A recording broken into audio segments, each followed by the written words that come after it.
Telugu trek స్వాగతం.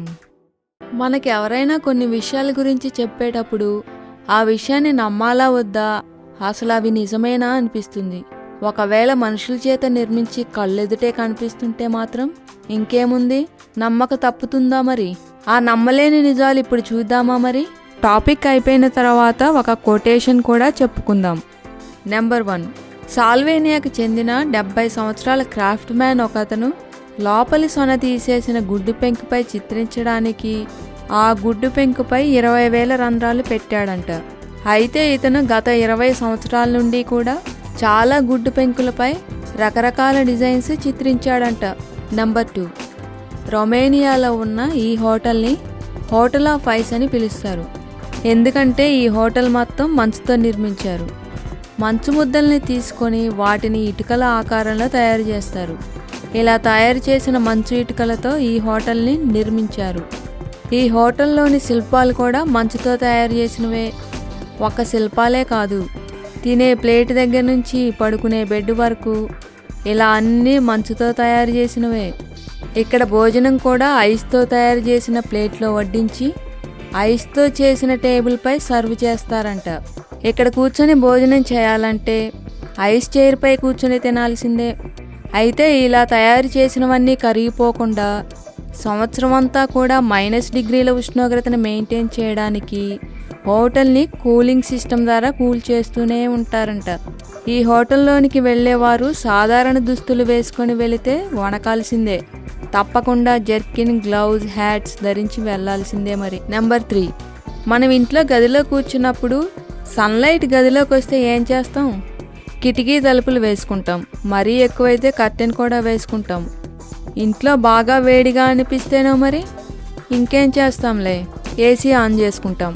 కానీ ఆస్ట్రియాలో ఉన్న కైఫర్ టెక్నిక్ షోరూమ్ బిల్డింగ్ మాత్రం గంటకి ఒకసారి బిల్డింగ్ లోపల ఉన్న ఉష్ణోగ్రతలకి అనుకూలంగా బిల్డింగ్ బయట ఉన్న వేడి తీవ్రత కానీ చలి తీవ్రత కానీ ఉంటే ఈ వేడి చలి తీవ్రతలు బిల్డింగ్ లోపలికి రాకుండా ముందు భాగం ఎప్పటికప్పుడు పైకి కిందకి పక్కలకి కదులుతూ తన రూపాన్ని మార్చుకుంటుంది.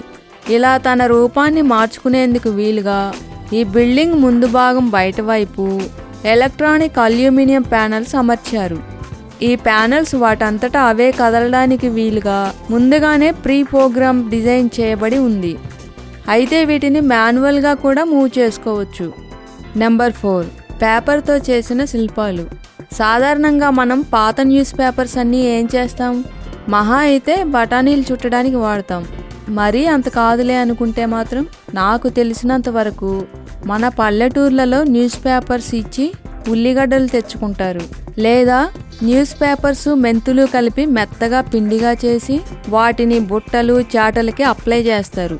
అలా చేస్తే అవి పాడైపోకుండా ఉంటాయి. నాకైతే పాత న్యూస్ పేపర్స్ గురించి అంతే తెలుసు. మరి మీకో మరి? సరే, మరి ఇక్కడ టాపిక్ ఏమిటంటే జపాన్కి చెందిన ఒక ఆర్టిస్ట్ న్యూస్ పేపర్స్తో అందమైన శిల్పాలు తయారు చేస్తుంది. అసలు ఈ శిల్పాలను చూస్తుంటే ఇవి న్యూస్ పేపర్తో తయారు చేసినవేనా అనిపిస్తుంది.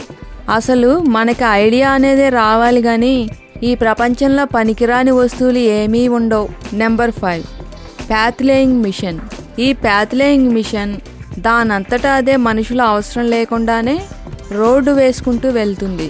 దీనికి చేయాల్సిందల్లా ఒకటే, మనకి కావలసిన డిజైన్స్లో రావడానికి ఇటుకలని ఈ మిషన్లో పెట్టి పేర్చితే చాలు.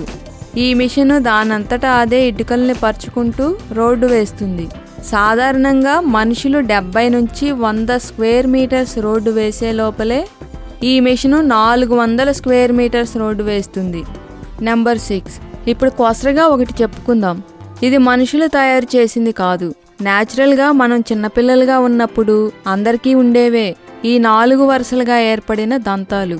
అవును, పిల్లలకి పాలదంతాలు ఊడే సమయంలో ఆ పాలదంతాలకి పైన కింద కూడా బయటికి కనిపించకుండా లోపలే దంతాల వరుస ఉంటుంది. అయితే ఇవి ఎక్స్రేలో కనిపిస్తాయి.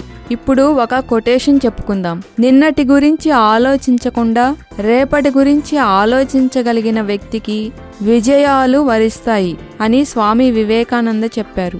సో ఫ్రెండ్స్, ఈ టాపిక్తో మన జర్నీ ఆగిపోలేదు. ఇలాంటి ఇంట్రెస్టింగ్ టాపిక్స్ మిస్ కాకుండా ఉండాలంటే సబ్స్క్రైబ్ చేయండి, లైక్ చేయండి.